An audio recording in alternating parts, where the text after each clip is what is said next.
wọlé tí wọ́n sì ń jáde lórílẹ̀‐èdè yìí látàrí ọkọ̀ aládàáni tó jẹ́ ọkọ̀ agbérapá private jet òní wọ́n sábà lò fún ìrìn àjò náà.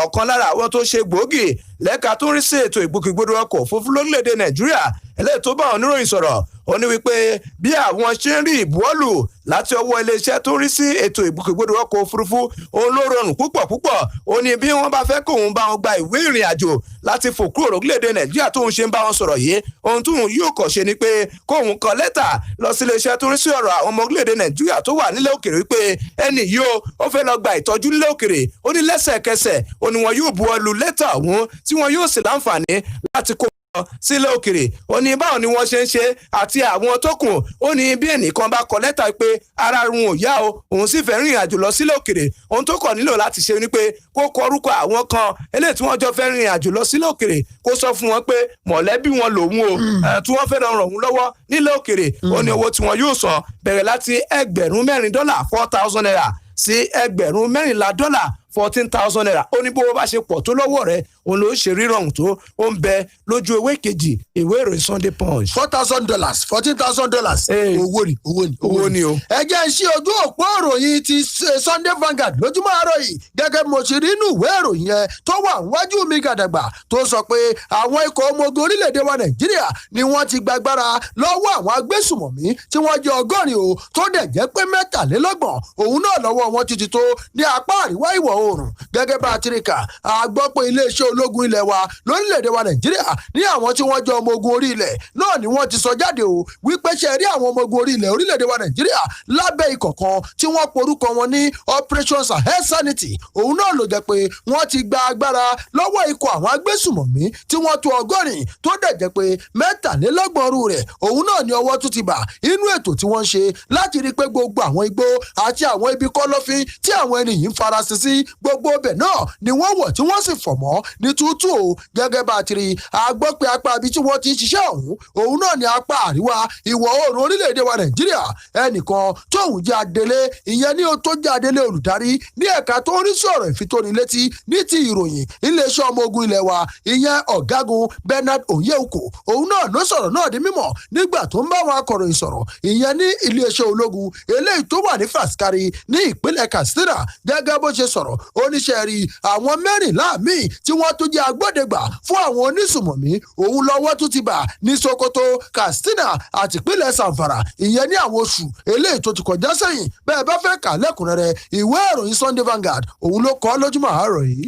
lójú ewé kẹta ìwé ìròyìn Sunday Punch tó jáde lójúmọ́ òní níbẹ̀ ni àgbáríjọpọ̀ ẹgbẹ́ àwọn gómìnà lábẹ́ àṣẹ ẹgbẹ́ òṣèlú People's Democratic Party PDP òní wọ́n sọ dímọ̀ pé àwọn ò ní fàyè gbà kí wọ́n ṣe èrú níbi ètò ìdìbò sípò gómìnà tó fẹ́ wáyé ní ìpínlẹ̀ Edo àti ìpínlẹ̀ Ondo lẹ́yìn tí wọ́n sọ dímọ̀ pé ti ìpínlẹ̀ Edo yóò wáyé lọ́jọ́ 21 oṣù kẹsàn-án tí ìpínlẹ̀ Ondo yóò sì wáyé lọ́jọ́ 10 oṣù kẹwàá ọdún yìí nígbà tí wọ́n á ké sí aláṣẹ Muhammadu Buhari àti àjọ tó ń ṣe kò kárí ètò ìdìbò lórílẹ̀‐èdè Nàìjíríà yẹn àjọ INEC láti má ṣe ojú ìṣàjú lákòókò tí wọ́n bá ń ṣètò ìdìbò ní ìpínlẹ̀ Ondo àti ìpínlẹ̀ Edo àwọn gómìnà wọn ni wọ́n fẹnu ọ̀rọ̀ kò lọ́jọ́ àbámẹ́ta náà níbi ìpàdé àpérò àwọn gómìnà lábẹ́ àṣẹ ẹgbẹ́ òṣèlú PDP lẹ́yìn tó yẹ pé gómìnà ìpínlẹ̀ Sokoto Aminu Tambuwa òun ló jẹ́ alága rẹ̀ yàtọ̀ sí Tambuwa àwọn ènìyàn pàtàkì tó fi mọ́ àwọn gómìnà ẹgbẹ́ òṣèlú PDP eléyìí tí wọ́n wà níbi ìpàdé ọ̀hún òun láti rí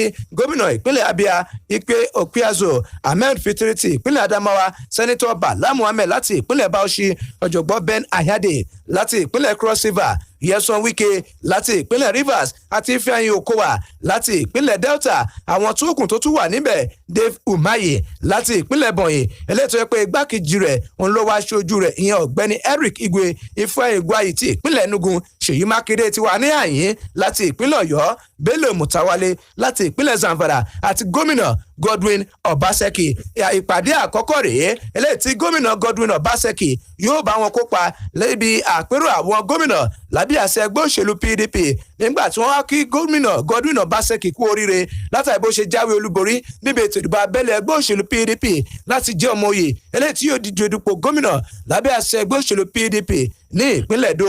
Wọ́n sọ dímọ̀ pé lábẹ́ bó tilẹ̀ wù kórí àwọn ò ní gba àbájáde yòówù tó bá jáde níbi ètò ìdìbò sípò gómìnà ní ìpínlẹ̀ Èdó àti ìpínlẹ̀ Oǹdó léyìí tí wọ́n bá fojú sùn pé wọ́n ń ṣèlú níbi ètò ìdìbò náà ni. ẹ fẹ́ ka ìròyìn síwájú sí i ó ń bẹ lójú ewé kẹta ìwé ìròyìn Sunday Punch. ẹ jẹ́ kí n ṣe ojú òpó ìròyìn ìwé ìròyìn Platform Times láàárọ̀ yìí o ibẹ̀ ni mo ti ròyìn eléyìí tó sọ pé ṣé kò sí bí òòrùn ṣe lè mú tó ibò jẹ́ àpadà débẹ̀ ni àwọn ilé ìjọsìn àti mọ́ṣáláṣí nípínlẹ̀ Èkó wọ́n máa ṣí padà lọ́jọ́ 7 oṣù kẹjọ o ṣùgbọ́n ká tó mú un lẹ́kùnrẹ́rẹ́ ẹja lọ polówó ọjà bá a bá wá dé padà tí fún tẹ̀dọ́ ẹ̀ àwa ti palẹ̀. àti fún àtẹ̀dọ̀ ròyìn lórí ìkànnì Splash 106.7 FM Abẹ́òkúta. Iléyá promo. Alájì, ẹ̀rọ oníyẹ́ mi tọ́lá bá pa lọ́dún yìí ni. Ó wà tóbi gan. Ọdún yìí ò yẹ o. Masha Allah, Hajiya, wo Adron Homes ló ń ṣe bẹ́ẹ̀bẹ́ nínú ìpolongo tí wọ́n pè ní Celebrate with a Difference. Ṣé bí ìpinnu ká sanwó sílẹ̀ tá a jọ ṣe ni mo bá lọ? Àfi bí wọ́n ṣe fi àgbo ńláńlá mẹ́ta yìí dá wa lọ́lá. Abu, bá mi lọ gbé àpò ìrẹsì àtòróró tó wà nínú mọ́tò yẹn bọ́lẹ̀ kíákíá báyìí. Àpò ìrẹsì àti kí òróró tún wà ń bẹ̀. Lógo Ọlọ́run. Bẹ́ẹ̀ ni o, tí ẹ bá san àsansílẹ̀ 1.5 million naira fún ilẹ̀ plọ̀tì kan, ẹ máa gba ẹran àgbò ńláńlá mẹ́ta. Àsansílẹ̀ 1 million naira fún yín ní àgbò méjì, àpò ìrẹsì 50 kg kan àti gálọ̀nù òróró. Ìlàjì mílíọ̀nù náírà máa fún yín ní àgbò méjì. Àsansílẹ̀ 200,000 naira máa fún yín ní àgbò kan. 100,000 naira máa fún yín ní àpò ìrẹsì 50 kg kan. 50,000 naira sì fún yín ní àpò ìrẹsì 25 kg kan. Ẹ tún lè jẹ àǹfààní ìdá ogójì tí ẹ bá sanwó tán láàrin ọdún kan. Fún àlàyé, ẹ pè 0805-552-2493 tàbí 0806-001-6174. omi ò ṣe bá ṣọ̀tá omi làbùmú omi làbùwẹ̀ omi là ń lò èwo ni ká kọ́ ilé gẹrẹmẹjẹ tán kí omi bọ́ òkú ọ máa fúnni ní wàhálà ẹ má dààmú jìnnà mọ́ iléeṣẹ́ Absolute Solution Technology ló ń gbé àǹfààní bàǹtàbàǹtà kalẹ̀ fún gbogbo ẹ̀yin ènìyàn wa iléyá promo fún ti pọ̀pọ̀ ṣiṣẹ́ ọdún iléyá iléeṣẹ́ Absolute Solution Technology wọ́n máa bá yín gbẹ́ òdìndé bọ́ ò pẹ̀lú 250,000 naira bẹ́ẹ̀ ni 250,000 naira kì í ṣe san díẹ̀díẹ̀ o ẹ̀ẹ̀kan náà lẹ máa san 250,000 yẹn wọ́n máa bá yín gbẹ́ bọ́ òyìn tí omi á sì máa yọ iléyá promo yìí ti bẹ̀rẹ̀ yóò sì wá sópin ní ọjọ́ 5 oṣù kẹjọ ọdún 2020 iléeṣẹ́ Absolute Solution Technology wọ́n wà ní number 34 SOA Shopping Complex Moshood Abiola Way Ọlọ́run ṣògo nílùú Abẹ́òkúta telephone number wọn 08058238275 tàbí 08146094440 Absolute Solution Technology ló ní kí gbogbo ènìyàn kó má ṣe dààmú jìnnà kí wọ́n tó rómi lò. Ayọ̀bámi Àkànjí Adélani ni orúkọ mi. Inú mi dùn láti sọ fún yín pé ọmọ ẹgbẹ́ FIBA ni mí. Ìyẹn ẹgbẹ́ kan ṣoṣo tó pa àwa pèdèpèdè lórí rédíò àti tẹlifíṣàn aládàáni papọ̀. Gbogbo ẹ̀yin tẹ̀ ń gbọ́ mi. Ṣé yìí náà ti gbọ́ nípa oògùn Fibangadi Máwùkọ́? Oògùn Fibangadi Máwùkọ́ jẹ́ ilẹ̀ kan tó tẹ́jú. A ò ní dé iléèwé FUNAM Máwùkọ́ ká tó dé ibi tí ilẹ̀ yìí wà. Tètè wá pẹ̀lú 200 àwọn ènìyàn tí wọ́n á fi ilẹ̀ oògùn Fibangadi Máwùkọ́ ṣe ìfàjẹ ní rírà lẹ́dínwó 120,000 naira plọ́ọ̀tì kan. Bí o bá ṣe pé èmi nìwọ ni mi ò ní jẹ́ kí àǹfààní tí ò láfiwé yìí kó kọjá mi. Oògùn Fibangadi Máwùkọ́ láti lè jẹ àǹfààní yìí kàn sí ilé ẹgbẹ́ FIBAN tó wà ní Nawarudeen ọ̀nà tó lọ sí Ìṣàbọ̀ lábẹ́òkúta pé 0701-000-1770. Oògùn Fibangadi Máwùkọ́ àjọṣepọ̀ tí ò láfiwé láàrin iléeṣẹ́ IAS Unique Homes and Properties pẹ̀lẹ́gbẹ́ FIBAN ní.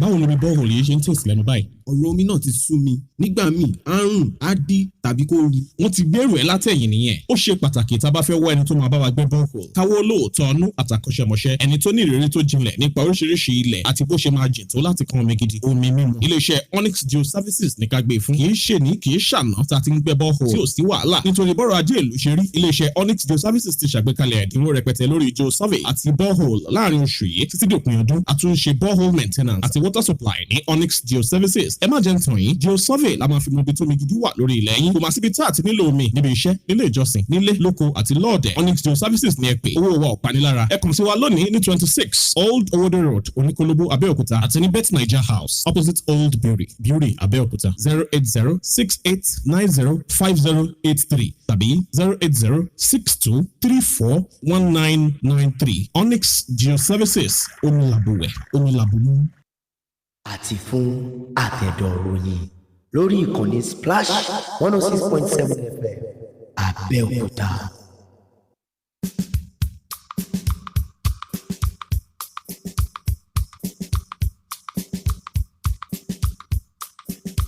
ẹ káàbọ̀ padà adépadà àti fún tẹ́dọ̀ ròyìn ó tẹ̀ síwájú ẹjẹ́ aṣojú òpó ròyìn Platform Times bí mo ṣe sọ lẹ́ẹ̀kan o ibẹ̀ lẹ́kúnrẹ́rẹ́ ti jẹ́ kó yé wa ìpè gómìnà ìpínlẹ̀ Èkó Babájídé Sanwó-Olú ó ti kéde o ìpè gbogbo ilé ìjọsìn ìyẹn nípínlẹ̀ Èkó òun ni wọ́n máa ṣí padà bó bá dọjọ́ Ẹtì ọjọ́ 7 inú oṣù kẹjọ tá a wà nú ẹ̀yìn gẹ́gẹ́ bá a ti rí ìròyìn yẹn kà síwájú sí i Sanwó-Olú òun ló sọ̀rọ̀ yìí ìyẹn lákòókò tó ń bá wọn akọ̀ròyìn sọ̀rọ̀ ìyẹn lánàá tó ti ń kéde wípé ṣe ẹ̀rọ àwọn ilé ìjọsìn àti mọ́ṣáláṣí gbogbo ibi tá a ti ń képọ̀ lọ́wọ́n ọba gbogbo wọn pátá la máa ṣí padà ṣùgbọ́n ṣe ẹ̀rọ àwọn ilé ijó ipe mo fẹ́ lọ gbá kílọ̀bù àbí mo fẹ́ lọ síbì kan a fẹ́ lọ ṣàríyá ó ní gbọ̀ngbọ̀n ni o a sì ti gbogbo ìyẹn pa Sanwó-Olú òun náà ló tún wá sọ wípé ṣe é rí àwọn èèyàn tó bá fẹ́ péjọ síbì kan bóyá wọ́n fẹ́ jọ́sìn ni o àbí wọ́n fẹ́ ṣohunkóhun wọn ò gbọ́dọ̀ ju èèyàn 20 sí èèyàn 50 20 to 50 people ó ní wọn ò gbọ́dọ̀ jù lọ o ó tún wá sọ̀rọ̀ ó láwọn ilé oúnjẹ bóyá búkà jẹun ni àbí ilé oúnjẹ ìgbàlódé ní gbogbo ìpínlẹ̀ Èkó tí wọ́n bá fẹ́ ṣí ó ní tẹ́lẹ̀tẹ́lẹ̀ wọn kì í fún àwọn èèyàn láàyè láti jókòó jẹun bẹ̀ ṣùgbọ́n láti ọjọ́ 14 inú oṣù kẹjọ ọjọ́ Ẹtì náà ló bọ́ sí August 14 ó ní gbogbo ilé oúnjẹ nípínlẹ̀ Èkó ti ìbílẹ̀ ni àbí ti ìgbàlódé ó ní kò bá jẹ́ búkà mama put àbí báwo la ṣe máa ń pè é ó ní láti ọjọ́ 14 oṣù kẹjọ ó láwọn èèyàn ti lè wọlé jókòó sílé oúnjẹ kí wọ́n gbádùn ara wọn o Sanwó-Olú tún wá kéde ẹ̀ ó níṣẹ́ rí àwọn akẹ́kọ̀ọ́ tí wọ́n ti wà ní ìpele ìkẹ́kọ̀ọ́ jáde nípínlẹ̀ Èkó ọ̀la ọjọ́ Ajé Monday ni o ilé ẹ̀kọ́ yá o wọ́n máa padà sílé ẹ̀kọ́ látọjọ́ 7 oṣù kẹjọ ìyẹn lọ́la ẹ fẹ́ kà á lẹ́kùnrẹ́rẹ́ ẹ ṣí ojú òpó ìròyìn Platform Times eléyìí tó jáde láàárọ̀ yìí. nínú ìwé ìròyìn Sunday Nation tó jáde lójúmọ́ òní níbẹ̀ ni àgbáríjọpọ̀ ẹgbẹ́ àwọn apòògùnpọ̀ lórílẹ̀‐èdè Nàìjíríà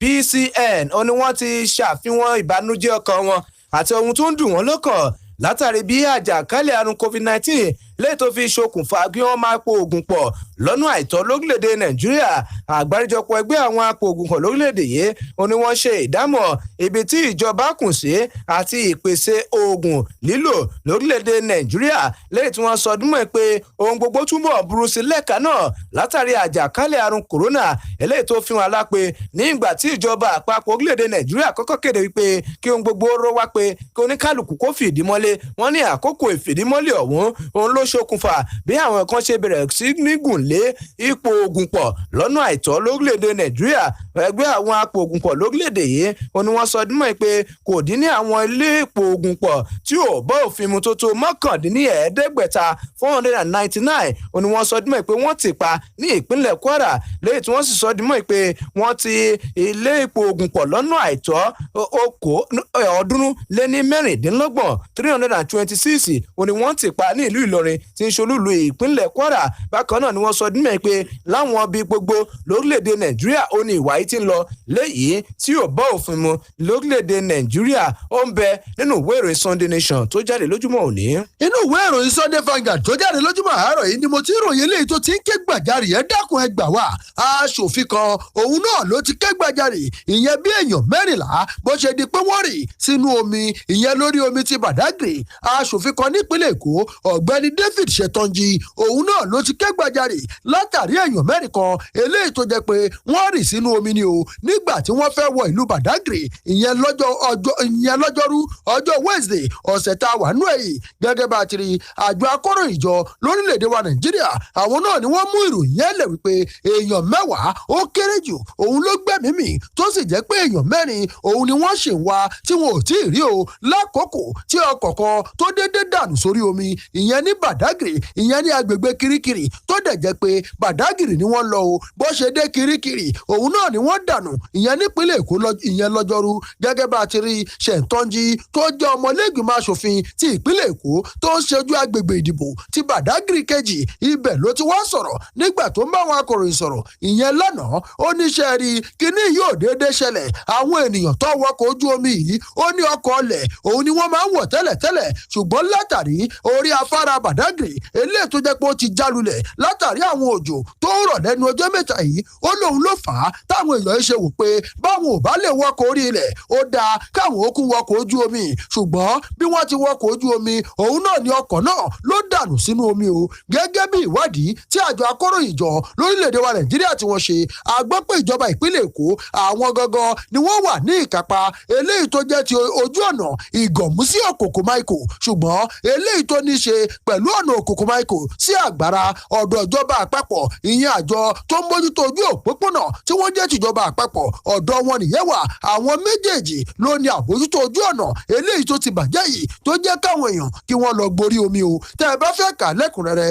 ẹ mú ìwé ìròyìn Sunday Vanguard tó jáde lójúmọ́ àárọ̀ yìí. lójú òpó ìwé ìròyìn Platform Times tó jáde lójúmọ́ òní ìjọba ìpínlẹ̀ Ògùn ni wọ́n sọdún mọ́ pé ìdí kan ṣoṣo fún àwọn akẹ́kọ̀ọ́ eléyìí tí wọ́n ń gbé láwọn ọgbà ilé ẹ̀kọ́ boarding student eléyìí tí wọ́n lè fi gbà wọ́n sílé ẹ̀kọ́ padà ìyẹn àwọn akẹ́kọ̀ọ́ SS3 láti ṣe ìgbáradì sílẹ̀ fún ètò ìdánwò WAEC lọ́dún yìí ó ní kí àyẹ̀wò fìdí ẹ̀ múlẹ̀ pé wọn ò ní àjàkálẹ̀ àrùn COVID-19 lára ìjọba fi kún pé lára ìdí àti ìgbésẹ̀ tó mú àwọn gbé ìgbésẹ̀ yìí ó ní wípé àwọn akẹ́kọ̀ọ́ tí wọ́n ń gbé láwọn ọgbà ilé ẹ̀kọ́ ó ní wọ́n gbọ́dọ̀ mú ìwé ẹ̀rí dání eléyìí tó ń ṣàfihàn rẹ̀ wípé wọn ò ní àrùn kòrónà lára ìjọba tẹnumọ́ wọn sọ dúnmọ́ pé àwọn ti bẹ̀rẹ̀ sí ní ṣe àyẹ̀wò àrùn COVID-19 àti àìsàn ibà fún àwọn akẹ́kọ̀ọ́ eléyìí tí wọ́n ń gbé ní àwọn ọgbà ilé ẹ̀kọ́ síwájú bí wọn yóò ṣe wọlé lọ́jọ́ Ajé ọ̀la ìjọba ìpínlẹ̀ Ògùn wọ́n sọ dúnmọ́ pé àwọn ti bẹ̀rẹ̀ ètò náà láti ọjọ́ Ẹtì tí ń ṣe déédéé ọjọ́ 21 oṣù keje tí wọn yóò sì parí rẹ̀ lọ́jọ́ Ajé tó ń ṣe ọjọ́ 3 oṣù kẹjọ kó tó di wípé àwọn akẹ́kọ̀ọ́ ọ̀hún wọ́n fààyè gbà wọ́n láti bẹ̀rẹ̀ ìgbáradì wọn padà láwọn ilé ẹ̀kọ́ ó ń bẹ lójú òpó ìwé ìròyìn Platform Times. ojú òpó ìròyìn Platform Times mo ti ròyìn eléyìí náà tó ń pariwo ayé ń lọ sópin báyé bá ń lọ sópin gbogbo ohun tí ó ṣẹlẹ̀ rí ni ó máa ṣẹlẹ̀ o ẹ wá gbélé yìí o gbà ó ló lọ studio lọkọ oríṣẹ̀fí àlàó ni ẹ máa gbélé yìí náà o gbajúgbajà òṣèré sinimá ni tó jẹ́ òṣèré lédè Yorùbá torúkọ ẹ̀ jẹ́ Kadija Ayọ̀adé òun ló ti padà jẹ́wọ́ o tó sì ti fìdí ẹ̀ múlẹ̀ àwọn ọ̀rọ̀ kan eléyìí tó jẹ́ pé àwọn ènìyàn sọ nípa àwọn òṣèrébìnrin ìyẹn nínú eré sinimá lórílẹ̀‐èdè wa Nàìjíríà tó fi sọ wípé bóun ti wà lọ́wọ́lọ́wọ́ báyìí o ọkùnrin méje òun lòun jáde pẹ̀lú ẹ̀ Kadija òun ló sọ̀rọ̀ àṣírí yìí ló tú pẹ̀rẹ̀pẹ̀rẹ̀ síta o inú ìfọ̀rọ̀wérọ̀ kan eléyìí tí wọ́n ṣe lórí iléeṣẹ́ rédíò Splash FM wa yìí ìyẹn lábẹ́òkúta lánàá ni o tí wọ́n pe àkọlé ẹ̀ ní no pass ètò elédè òyìnbó ni gẹ́gẹ́ bá a ti rí nígbà tó wá ń dáhùn béèrè tí ọ̀gá iléeṣẹ́ Splash FM ìyẹn tó ń béèrè lọ́wọ́ ẹ̀ ìyẹn ọ̀gbẹ́ni Victor Eniola Mark lọ́jọ́ sátidé ibẹ̀ ni Kadija ti sọ̀rọ̀ tó tú pẹ̀rẹ̀pẹ̀rẹ̀ ọ̀rọ̀ lẹ̀ Kadija òun ni wọ́n ti kọ́kọ́ sọ wípé ó ti sọ̀rọ̀ wípé òun ò tiẹ̀ ní kọ́kọ́ sọ̀rọ̀ lórí ohun tó ní í ṣe pẹ̀lú ọ̀rọ̀ ìfẹ́ nínú ìgbésí ayé òun ṣùgbọ́n nígbẹ̀yìngbẹ̀yìn ó padà jẹ́wọ́ o ó ní ẹ wò ó bá ò bá ní tọra wa jẹ ká má tún fi kún ká má yọ kúrò ńbẹ̀ méje ni wọ́n o ọkùnrin méje lòun ń jáde pẹ̀lú lákòókò yìí ṣùgbọ́n àwa rí gbọ́ pé nígbà tó ń sọ̀rọ̀ lórí ẹ̀rọ ayélujára kan ìyẹn ní nǹkan bí àwọn oṣù mélòó kan sẹ́yìn òun náà ló ti kọ́kọ́ fèsì ọ̀rọ̀ wípé ṣe rí bóun ṣe wà yìí o òun ò fẹ́ ṣe bébí màmá ìyẹn ìyá ń dágbé fún ọkùnrin kankan o tó àti pé bóun ṣe tún wà yìí ọkùnrin kan ṣo òun lòun fẹ́ máa jáde pẹ̀lú tóun dẹ̀ máa rí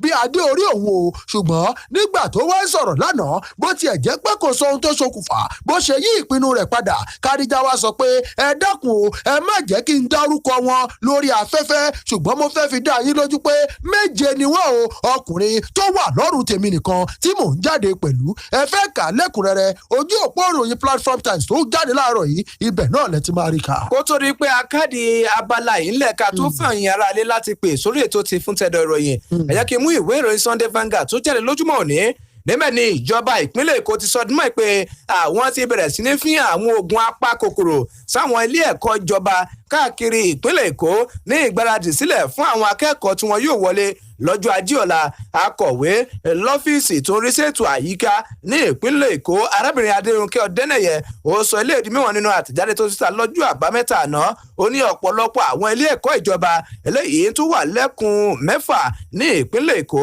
ó ní wọ́n ti bẹ̀rẹ̀ sí ní fún oògùn apakòkòrò sí láti lè fi pa àwọn kòkòrò yòówù eléyìí tó lè wà láwọn ilé ẹ̀kọ́ ọ̀hún gẹ́gẹ́ bá ti mọ̀ pé láti nǹkan bí oṣù márùn-ún òun ni àwọn akẹ́kọ̀ọ́ tí wọ́n ti wà nínú ilé. Ọ̀dẹ́nẹ̀ ó tẹ̀síwájú ní pé ìgbésẹ̀ yìí òun ló máa dára pa ìgbésẹ̀ ìjọba ìpínlẹ̀ Èkó láti rí i pé àwọn akẹ́kọ̀ọ́ òun ni wọ́n wà lálàáfíà láti ìkọ́ bí oṣù mẹ́rin eléyìí tí wọ́n ti wà nínú ilé tó sì jẹ́ pé ọ̀pọ̀lọpọ̀ wọn ò lọ sílé ẹ̀kọ́ táwọn ilé ẹ̀kọ́ ọ̀hún tó sì ṣeéṣe kí àwọn kòkòrò kan ti wà ń bẹ̀. Ìdí nìyí pé kí àlàáfíà àwọn akẹ́kọ̀ọ́ kó lè wà ní ọ̀nà tó tọ́ òun là ń fi bẹ̀rẹ̀ sí ní fi àwọn oògùn apakòkòrò sáwọn ilé ẹ̀kọ́ ìjọba káàkiri ìpínlẹ̀ Èkó.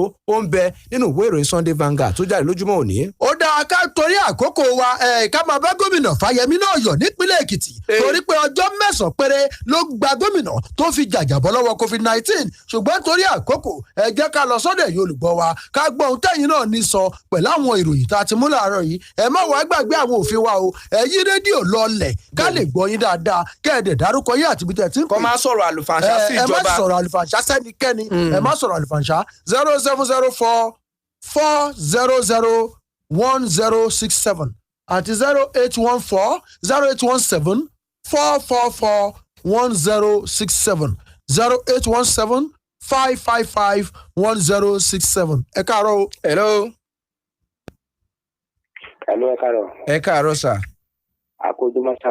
Ojúmọ́ ire ni o. Àfojúná ìdí nìfẹ́ dá sí ní orúkọ mi ní fún pé fẹ́ dàgbà táyé tó ròyìn wa.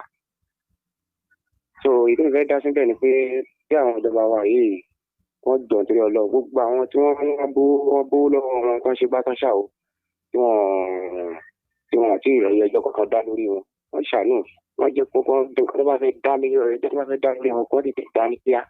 Ẹ mọ̀ kọ́lọ́ ní Nàìjíríà ò ní bàjẹ́ kò ní kí wọ́n wá lórí. Ọlọ́run á dẹ̀ máa fún wa ṣe gbogbo nǹkan tó ń ṣẹlẹ̀ yìí lọ́tún ló ṣe Ọlọ́run á jẹ́ ká kúrò nù ẹ̀ pẹ̀lú ògo Ọlọ́run ọba. So kí ọmọ tí ẹnìkan bá jalè kékeré àbúkù wà ṣe kékeré wọn á ti sáré dájọ́ ẹ̀wọ̀n fún lẹ́sẹ̀kẹsẹ̀.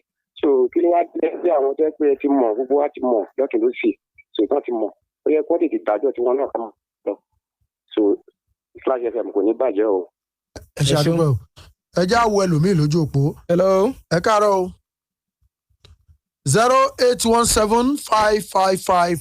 0817-555-1067 àti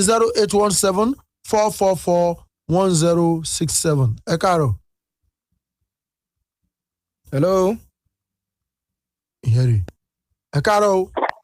Ẹ bá káàárọ̀ kó ètò. Yes sir, orúkọ mi lẹ ti ń pè wá. Onílé láti ṣe oyè lágbọ́n Nàìjíríà kò ní bàjẹ́. Kí ọmọ alájẹbánu yẹn náà kí ọmọ ìjọba àpapọ̀ kan jọ. Ìgbé ohun tó fẹ́ ṣe fún wọn là fẹ́ gbọ́. Agbẹ́pọ̀n ti rí wọn, àgbẹ̀bọ̀ fún wọn ti morúkọ wọn, lọ́rẹ́ sí fún wọn. Wọ́n wá sí nǹkan báyìí, gbogbo ẹ̀ náà wọ́n máa dínkù. Ìwọ̀n ajẹ́bánu á lè dínkù. Lágbọ́n ọlọ́ba Nàìjíríà ní bàjẹ́, ẹ kó ètò. Ẹ ṣe àdúpẹ́ o. Ẹ káàárọ̀ o. Ẹ kú ojúmọ́ ẹ káàárọ̀. Ẹ káàárọ̀ ẹ kú ètò. Ẹ kú ojúmọ́ o. Ìdẹ̀ra Olúwa ló sọ̀rọ̀ láti bòde olóde o. Ọlọ́run á gbàdúrà gbogbo àwọn ìjọba ọ̀nà lọ́tún lóṣè àwọn PDP wọ́n sọ pé àjẹbánu ti àwọn ACN àti kí náà ń pè tìsín náà ó pọ̀ jù nígbà tó jẹ́ pé gbogbo wọn àlékún ara wọn náà máa wá èwo kọ́lọ̀ ń jẹ́ ká láti yọrí lórí gbogbo wọn èwo lára ṣe yọrí ẹ̀nu gbogbo wọn èwo ni wọ́n mú fún wàbàjẹ́ tí gbogbo ọmọ Nàìjíríà ti rí ẹni náà ló gbé 10,000 àbí èlò náà ló gbé náà dẹ́wọ̀n ọdún 10 fún àwọn fún àwọn tó ń gbé bílíọ̀nù àwọn ń kọ́ wa ní kọ́ ní tó bá ti já sí pé ẹni tó fẹ́ gbé owó gidi ni kó gbé yẹn lò ní fi ṣẹ̀wọ̀n èyí tó bá gbé owó kékeré ló lọ ẹ̀wọ̀n èyí tó bá ti gbówó ńlá ìyẹn ń gbádùn ayé ẹ̀ lọ ni Ọlọ́run á ṣàánú gbogbo wa lọ́wọ́ wọn o. Ẹ ṣe àdúpẹ́. Hello, ẹ kú ojúmọ́ ẹ tó wà lápá bíi 08175551067. Hello. Hello. Ẹ mà káàárọ̀ ẹ kú ètò. Mo kí ẹ̀yin atọ́kùn wa méjèèjì lágbọ́n náà ní tẹlifídì ọwọ́. Orúkọ tèmi ni Aláwùjí ọ̀pọ̀ láti Kwari Àgbẹ̀dọ̀ba. Eléyìí tèmi náà fẹ́ dá sí ọ̀rọ̀ tèmi náà kúkú níyàtọ̀. Alú àwọn àjẹgbánu náà ni. Afẹ́ kí ìjọba kọ́ tètè gbé lórí rẹ̀. Torí pé kí ni wọ́n máa ń kọ́ àwọn èèyàn tí ẹ pé ẹlòmíì àwọn òkú tó bá kúkú máa jalè gan kó kúkú jalè bílíọ̀nù. Tó o náà àpótọ̀ bá lè jalè bílíọ̀nù táwọn lè kọ́ lọ san owó ìtanràn. Tó wọn tó lè wá ń jalè kéékèèké ẹ máa sọ wọ́n sẹ́wọ̀n. Ọlọ́run á gbà lórílẹ̀-èdè Nàìjíríà o. Ẹ ṣe púpọ̀ ó dìgbà o. Hello. Ẹ káàárọ̀. Ẹ káàárọ̀ sà. Ẹ káàárọ̀. Orúkọ yín láti bọ̀lẹ̀ tí ń pè wá. Orúkọ tèmi ni Ṣẹ́gun Ṣíndólú láti Jẹ̀jà. Ìròyìn tèmi fẹ́ dá síbẹ̀ ni pé mo kí gọ́gàn Èkìtì pé ọpẹ́ ní fọlọ́ pé coronavirus yẹn bó ṣe gbógun tó kò gbà wọn lákòókò kò gbà wọn ju 9 days lọ ló fi wọn sílẹ̀ lágbára náà à ní rógun coronavirus ní Nàìjíríà mọ́ ẹ kú ètò.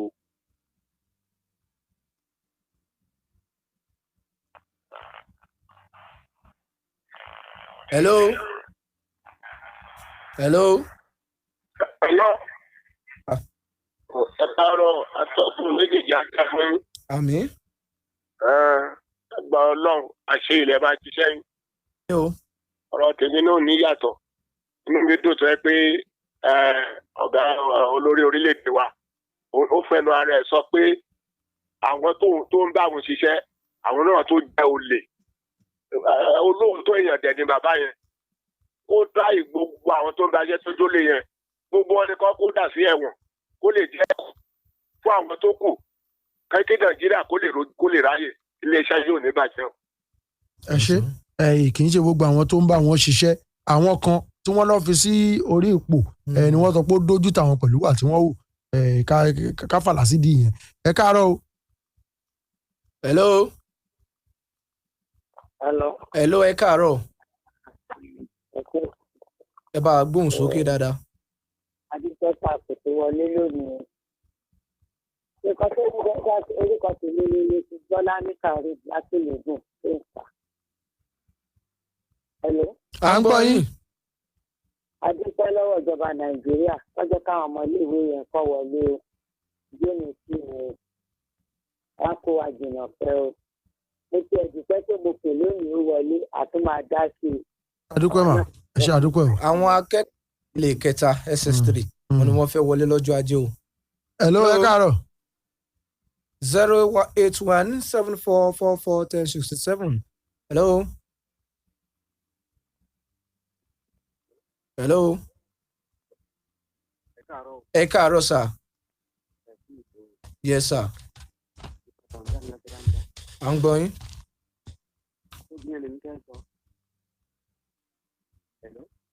ẹ gbóhùn sókè dáadáa ẹ gbóhùn sókè dáadáa. ẹ má bínú ẹ bá a sọ̀rọ̀ sókè torí Ọlọ́run bóyá kẹjẹ́ ká wo ẹlòmíì tí wọ́n ti jí. ẹ káàárọ̀. ẹ káàárọ̀. hello. ẹ káàárọ̀ orúkọ tèmi Dr. ayédùn ẹ̀fẹ́ àṣẹgun láti bòdòdé adọ́tù. mo fẹ́ dá sí ọ̀rọ̀ ètò ààbò àárọ̀ ìjọba àpapọ̀ wa kí wọ́n tọrọ Ọlọ́run kí wọ́n bá rán àwọn ológun wa ní agbára gidigidi kí wọ́n sì kóríyá fún wọn torí ètò ààbò ní Nàìjíríà ó ti mẹ́rẹ̀ gidi gan kí Ọlọ́run ṣàánú wa ni o. ẹ ṣe àdúpẹ́ ẹ já gbìyànjú láti gba ìpè kan sí i kó tó di pé adágbé. hello. ẹ káàárọ̀ o. ẹ káàárọ̀ àìlẹ́gbàá lẹ́kan ẹ kú iṣẹ́ o. orúkọ tèmi Alhaji Sílàwà láti Ṣómọ̀rìn bọ́bá tukọ̀ Abẹ́òkúta. ètò ìfẹ́ dá sílẹ̀ ó ní ọkọ̀ ojú omi tó rì ní Badagry yẹn lẹ́kọ̀ọ́ sí Badagry yẹn kọjọ kíjọba Èkó kọjọ kó máa mójútó àwọn afárá tó já yẹn Ọlọ́run ìjẹ́ kárí wàhálà o. ẹ ṣe àdúpẹ́ o èyí tá a ṣe ń bẹ̀ láàárọ̀ yìí náà ló ń jó òun àdúpẹ́ fọlọ́run ọba ọjọ́ ìsinmi àkọ́kọ́ Sunday àkọ́kọ́ nínú oṣù kẹjọ ọdún 2020 kọ́lọ́run ọba kó jẹ́ kí ẹ̀mí wa kó tún làájá akaba kẹjọ tá a gbẹ́sẹ̀ lé kọ́lọ́run ọba má jẹ́ ó ṣẹ́ mọ́ wa lẹ́sẹ̀ lágbára Ọlọ́run ọba títí ìgbà àti àtúgbòhùn ara wa ẹ má gbàgbé tó bá di nírọ̀lẹ́ òní ètò ìjókòó ọgbọ́n ó máa wá sórí afẹ́fẹ́ ó ṣe pàtàkì fún gbogbo àwa tá a ní ọmọ obìnrin láti gbétò yìí àwọn obìnrin náà tó jẹ́ pé a ò tí ì lọ sílé ọkọ pàápàá àwa tá a jẹ́ akẹ́kọ̀ọ́ ó ṣe pàtàkì ká gbétò yìí rọ̀lẹ́ òní lórúkọ Tóbilọ́ba Michael tó jẹ́ kí tó máa dà wá sórí Facebook láìpẹ́ yìí Israel Favour ìyẹn ni amójú ẹ̀rọ lápá bí Káyọ̀dé Àjàyí ìyẹn ló wà ní agbára lókè lọ́hùn olóòtú ìròyìn wa Rọ́ládì Mọ́ẹ̀rà àtẹ̀ntọ́jọ kóròyìn jọ Táyọ̀ Bádéró àdúpẹ́ lọ́wọ́ gbogbo wọn tí wọ́n jẹ́ kó ṣeé ṣe lójúmọ́ àárọ̀ yìí Àyìnlá Ẹ̀gbá lórúkọ tèmi Mr. Jáwọ́nsí ẹ ṣé o ọ̀sẹ̀ ayọ̀ lọ̀sẹ̀ tá a mú ìmáa jẹ́ fún gbogbo wa. Lẹ́kan Adébẹ̀gbé olórúkọ tèmi Ìsẹ́yìn Òrò ní mi ọmọ ẹbẹ̀ dímọ̀kọ ó dìgbà. àti fún àtẹ̀dọ̀ ròyìn lórí ìkànnì Splash 106.7